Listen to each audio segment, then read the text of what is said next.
I'm out here testing my loads using this hodgepodge rifle. I have my chronograph to tell me standard deviations, muzzle velocities, all that good stuff.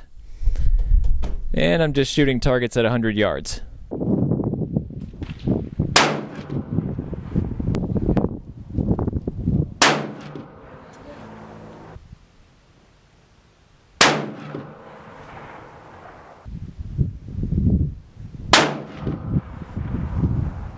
Alright, here are the results.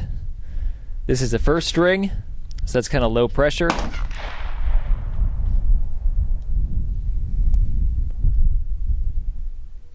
These are all 5-shot strings. Now check this out. The flyer on the right, I believe, was caused by the wind. There was a big gust right at that moment, and I didn't really take it into account. But that's a 5-shot group. That's all. That's a cluster of 4 right there. I think I found my favorite load. This is over max right here. I never got into any overpressure situations. I think the bullets were just seated out far enough that I wasn't getting any big compression in the chamber or anything. I'm going to go with this one.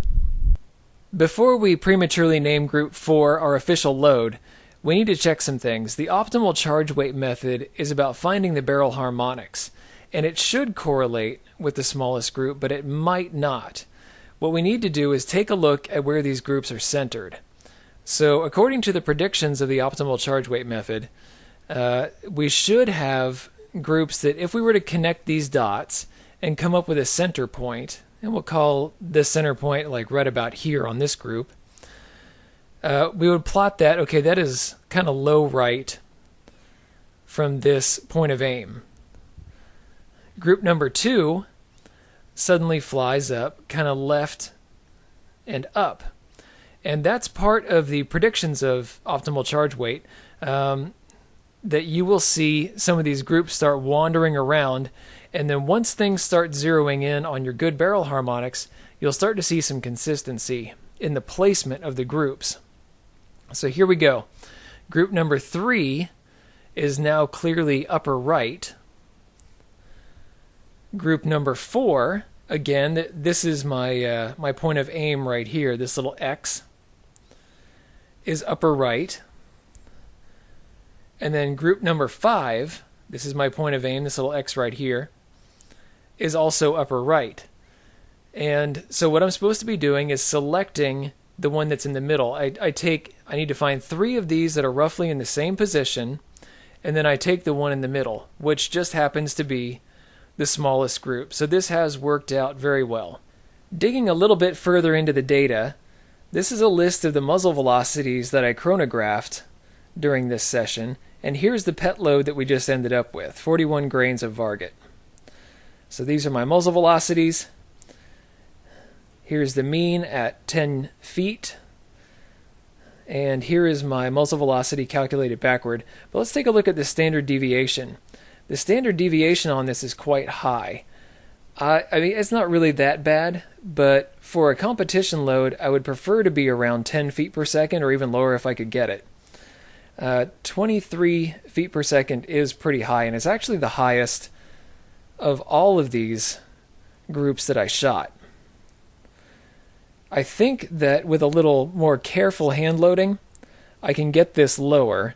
I'm using an inexpensive Lee balance scale, and I think maybe if I pull the magnet out, I can do a little bit better job of loading consistently.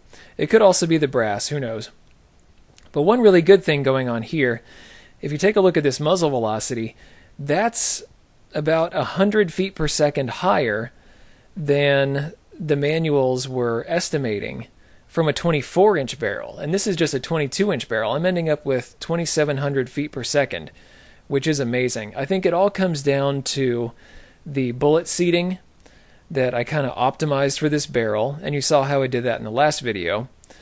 But this right here is actually a velocity that you would expect from, say, a 6.5 Creedmoor. So with the extra high ballistic coefficient and the extra weight of the bullets in this 7mm-08 load, this is actually going to beat at least estimated 6.5 Creedmoor loads, and I'm really excited about that. One last note, pressures on all of these loads that I did were just fine. I'm using commercial brass, so that's going to help out a lot. You can see that even on this lowest load, which was 39 grains, you can see some primer cratering.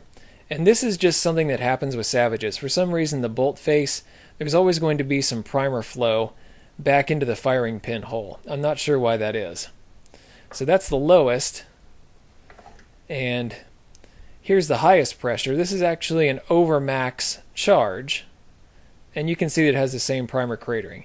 What you have to feel for if you're shooting a Savage is you really have to feel for that sticky bolt, and you have to watch your necks. The primer isn't really going to tell you all that much. Maybe around the corners, but that's about it. And before you go trying to use maybe the exact load that I used in here, the 41 grains of Varget, I don't recommend that. I have my own bullet seating, and the bullets were seated out pretty far to prevent overpressure. I'm using all consistent brass here that's all commercial. So when you do your own loads, don't follow me, don't use my recipe, do your own thing.